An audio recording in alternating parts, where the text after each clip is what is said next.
Hello, my name is Rich Howard, owner of Architectural Builder Supply, and this video is to bring you a closer look at the Rockwood. This is their part number 528 NP. This is a hinge pin doorstop in an NP, or a bright nickel plated finish. Very typical piece of hardware that you're going to see in residential applications, and is a doorstop is what it is. A hinge pin doorstop literally installs with the hinge pin riding through the center of it, and it then rests between the underside of the head of the hinge pin and the hinge barrels itself.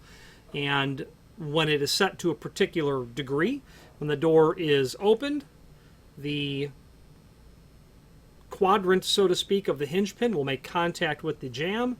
The door will it has already made contact with the face of the stop. It will push it until that will make contact with the frame, the casing, whatever it might be, or the wall. And the concept is that it will stop the door. And that's what it looks like. Okay, this is what would be considered a heavy-duty hinge pin doorstop. There are variations of this that exist. This is probably the one that you see the most out in the field. The other ones, to say that this is heavy infers the others are less heavy or light or medium duty.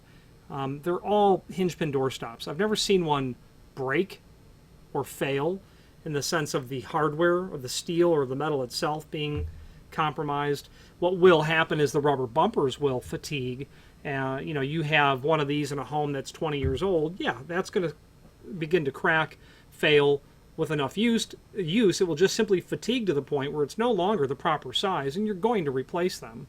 Some people will install these down below on the bottom hinge, the third hinge, or maybe the fourth hinge, and our pets seem to like to get very curious with these rubber tips, so you want to be mindful of that as well. You'll generally see them, however, mounted at the top hinge location because they're less obvious and out of the way, I suppose.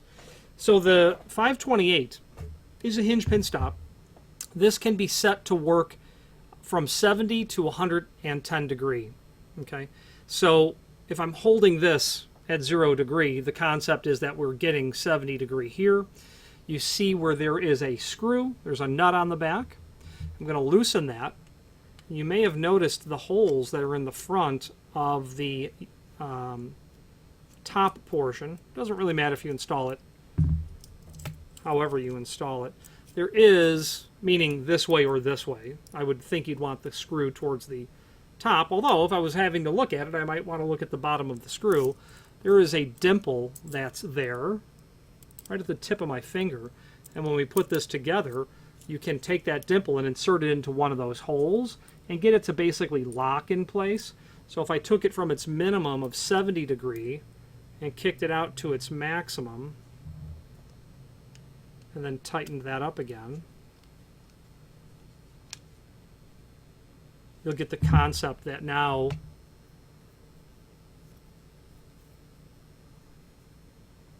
you're at 110 degree. Okay, so really what happens is this sits, the door opens, the door will then push. Let's do it this way. The door opens, it will then push this side until this side makes contact and then stops. Hinge pin doorstops, or any sort of band-aid pieces of equipment like this, are literally that. They are not your first option. They should not be considered as the proper way to control a door from swinging beyond where you would like for it to stop. They are very commonly used because in residential applications, putting a stop on the floor is not what the client wants or the builder. Putting an overhead door stop and or holder that's usually mortised into the top of the door and into the header is not an option because of the cost associated. And hinge pin doorstops are used because they're the low-hanging fruit. I'm not a fan of these, as hopefully you can tell, because they don't properly stop a door. Meaning, if I were to push, I literally, the home that I live in now, built about 20 years ago, has these everywhere. The only reason I've not done something about it is because, well, you know the old saying, you go to the carpenter's house and, you know, none of his carpentry is done. You go to the electrician's house and his electricity's not done. His electrical service isn't done. Yeah, I've got a long list of things. The problem that I have is all the doors are solid core and they're 8 foot tall, and you're talking doors that are 100 pounds. It's not an issue because at this stage I don't have children living in the house, so I'm not really worried about them being used in a sense that would exceed what they're designed to do. There's not really uncontrolled usage of the door. It's adult used is what I'm driving at, so it's not at the top of the list.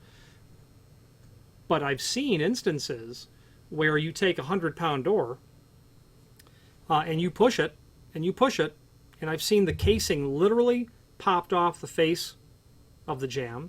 In hollow core applications, I've seen the face of hollow core doors punctured as a result of this puncturing through the veneer.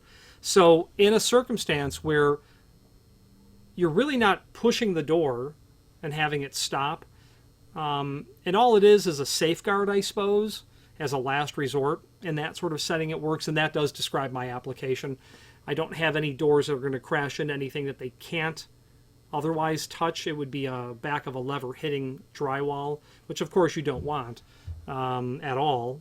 But the Hinge Pin Stop mitigates that problem only because it's completely adult used. I've had people that have very large dogs, and the dog will jump up on the door and push it and crack the face of the door.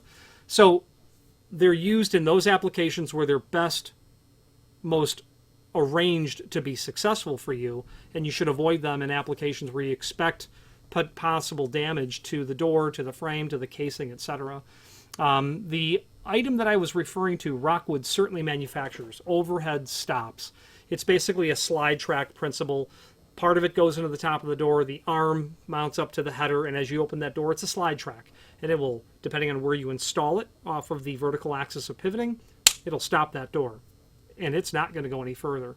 Evidence as to why it is that that product line is the proper item to use to stop a door is that you'll see it. When you walk into the shopping mall, probably has overhead stops. Any sports stadium, airports, hospitals, high volume movie theaters will have overhead stops, and it's because those doors are getting crashed into and pushed very hard. So be mindful that the Hinge Pin Stop is good for what it's good for. This does feature replaceable rubber bumpers, and there is a link below this video to the replacement rubber bumper. Those are available as standalone products. We sell a lot more rubber bumpers than we do the entire Hinge Pin Stop. Okay, you'll sell these in new construction when someone needs to equip a new house with Hinge Pin Stops.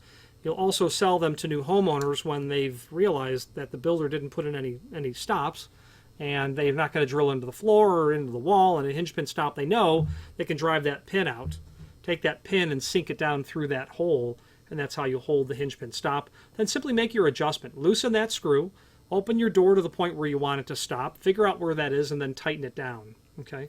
Now, this unit, the question that we very often get is, what size hinge pin can I run through that? Very common question. So as you may notice, there is a bushing that's there, plastic bushing. I'm going to pull that bushing out, and we're going to measure the inside of the bushing.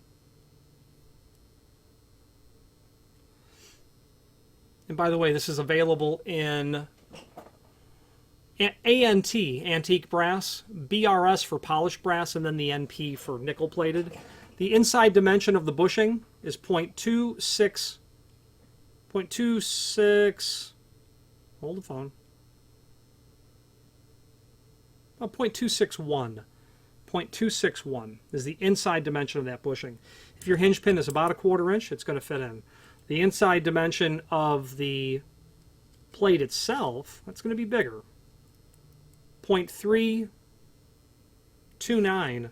0.329. I have people ask that because they want to run a commercial grade hinge pin through there, and they'll say to me, what size is that hole? And now you know. I've even had people drill that out to put in a heavyweight hinge pin. Can't imagine whether or not that worked long term, but now you have the sizes so that you'll know whether or not your hinge pin will fit through it. And I can't imagine any door that you'd put this on. This is made for that door, a residential caliber hinge.